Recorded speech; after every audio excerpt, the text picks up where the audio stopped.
Ari na kami guys, ready na kami. Going to Himamayla na kami tanan. Ala na. Sipaw, and then ako. So guys, we go na. We go to Himamayla. God bless and take care. Let's go. Abang-abang kami guys. Bye. God bless.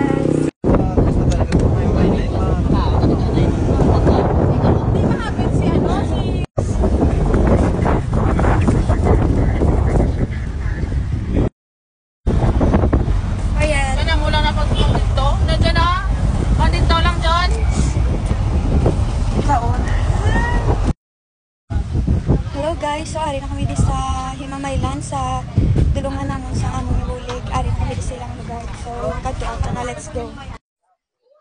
So balara na sila guys, so ginakwat na nilang mga bayo na sa ginakwat nila dala sa sulod kay namudamo gid ya lugar. Ay namudamo gid ya nga balay ang napiktuhan kag dalom gid sila araw. Nakwat nilang mga bayo nga amo na siya nga mga idunit diri sa ilang lugar. Ara. Kagari man din Marjon. Hello. Morachini and also Mariel Kami Vlog and Boosball TV here. So amo na guys, ara sila. Gabi na guys sila pa dito sa sulod kay kadamo gid sa bayo nga mo nga tingdala. So sila ni tanan guys, so ang napiktuhan di sang baha. Kanami lang sa feeling balang nga makita mo sila nalipay kay tungod nga nagabot ning among bulig sa ila ara guys.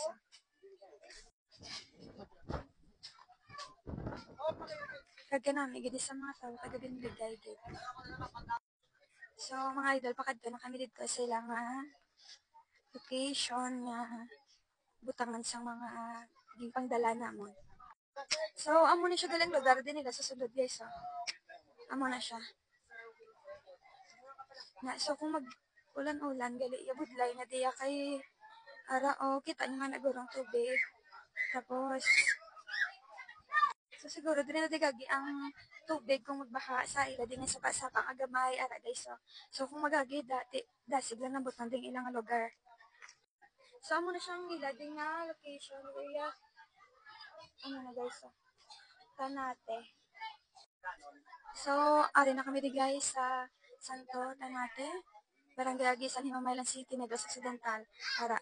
Taga mo na siya mga dala naman yung mga relief goods guys. So, yung mga bugas man kami ngay panghatag sila. Si Gary ng Team Padayon. Sila ni guys ang nabahaan. Kag, amo ni siya tanan ang mga gang dala di sa ila. Kagay hope malipay na sila sa mga bulig sa ila. Kag, syempre kita man sila mga tsura nga nalipay man sila katungod may nagabot sila nga bulig. Para si Sir Wilmer.